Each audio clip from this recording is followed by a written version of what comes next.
This is the Sky Woman. The Haudenosaunee people considered her to be a great spirit. According to their origin story, the Sky Woman lived in a celestial realm with her husband and daughter. One day, while the Sky Woman was gathering food from a sacred tree, she lost her footing and fell through a hole in the sky. As she fell, she grasped onto a handful of earth which she carried with her. Animals in the sea below saw her falling and worked together to create a home for her on the back of a giant turtle. The animals then worked together to create land from the soil carried by the Sky Woman. This land became the continent known as North America. The Sky Woman gave birth to twin sons who became the ancestors of the Haudenosaunee people, also known as the Iroquois. The Haudenosaunee, like all Native American peoples, have a rich oral tradition. That means that their stories and myths have been shared out loud and passed down for centuries. These stories are an important part of their culture. Today, we'll learn about the incredible cultural diversity among indigenous peoples in North America.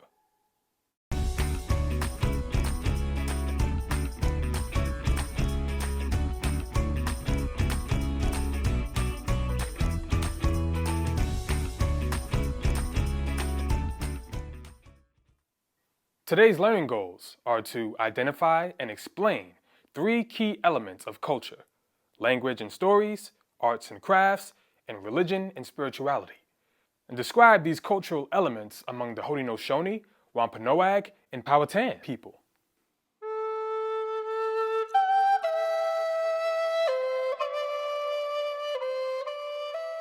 Stories and myths, like the Sky Woman, were used to teach important values and lessons. There are several motifs or themes and symbols that appear frequently in stories from many different Native American cultures. One is the trickster. The trickster can be a hero or a villain. They use cunning and humor to get what they want, and they often challenge the established order. Another motif is animals. Animals are often featured in Native American stories, either as characters or as symbols. Each animal has its own unique traits and abilities, and these are often used to teach important lessons about behavior and values. Another common theme is nature. The natural world is often personified. The wind, sun, and trees may all be characters. Stories use these natural elements to teach lessons about harmony, balance, and respect for the environment. Can you think of a story you've heard or read that has one of these motifs? A trickster, an animal character, an element of nature that comes to life? Of course, these motifs can be found in other cultures as well. However, the specific ways in which they are used in Native American stories are unique and reflect the values and traditions of each individual culture. Language is also an important expression of cultural identity and heritage among Native Americans. Did you know that today there are over 150 different Native American languages spoken in North America alone? And there used to be more. That's a lot of diversity. The Haudenosaunee people lived primarily in the area that is now New York State and Ontario. They were actually a confederation or alliance of 6 different tribes that all have some cultural and linguistic similarities. The Haudenosaunee all speak languages in the Iroquois language family. Now that family used to include 16 distinct languages.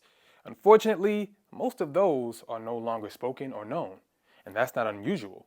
Many indigenous languages around the world are lost or fading from memory. Can you imagine how you might feel if you were the last one to speak your native language?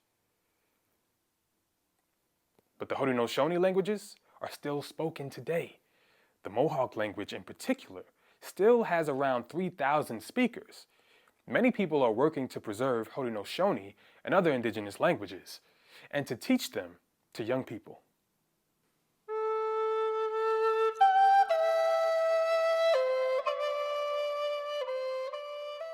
Language and stories are not the only ways that Native American tribes express their identity. Each tribe has its own traditions of making art and crafts. Originally, much of Native American art had a useful function. From textiles and basket weaving to pottery and woodworking, Each tribe had its own unique way of expressing its values and sense of beauty. One example is wampum beads. Wampum beads were traditionally made from shells. They might be used to adorn a belt, clothing, or jewelry. They were also sometimes traded as a form of currency. The Wampanoag people, now found in southeast Massachusetts and Rhode Island, made wampum from shells of the quahaw clam. They were purple and white. These beads were strung together to form belts or other adornments. Often the arrangement of beads had meaning. They could represent important stories, treaties, or records. Do you know anyone who has a tattoo of a symbol or name that is meaningful to them? Well, tattooing and body painting also played a significant role in Wampanoag culture. Body art served as an expression of identity, status, and spiritual beliefs. These designs were created using natural pigments and dyes made from plants, minerals, and charcoal. Needles were made from bird or deer bones, like this turkey bone awl. Some Wampanoag tribal members are trying to revive this tradition today.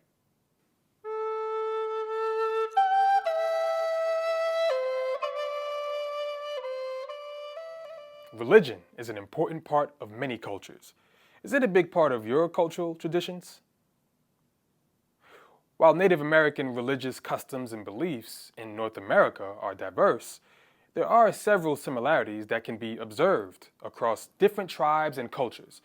Some of these shared elements include a deep connection to nature, a belief in many spirits and gods, also known as deities, respect for one's ancestors, and the practice of ceremonies and rituals. Shamanism and the use of sacred objects and symbols also play important roles in many of these traditions. Shamans were spiritual leaders and sometimes healers. They were believed to be able to communicate with the spirit world. Examples of sacred objects include items used in rituals like this rattle, masks, or drums. The Powhatan was another confederacy of Native American tribes. They were predominantly found in present-day Virginia. The Powhatan practiced a complex religious system that revolved around the worship of deities, spirits, and the natural world. The Powhatan believed in a supreme creator, a Hone, who was responsible for creating the world and stayed relatively distant from human affairs. Another important deity was Oki. Oki was responsible for both fertility and disaster.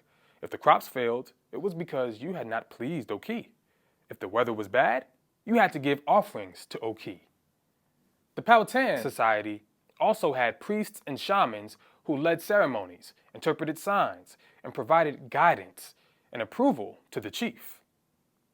Now, what kind of rituals or ceremonies do you have in your own cultural traditions? For the Powhatan, it was important to show respect and seek favor from their deities and spirits. They did this by making offerings of food, tobacco, and other items. In times of crisis or significant need, they may have also practiced human or animal sacrifice, although this remains a subject of debate among historians. Though their exact beliefs and traditions varied widely, Native American religions all provided their people a way to understand and connect to the earth, nature, and one's ancestors in a meaningful way. Let's take a moment to review.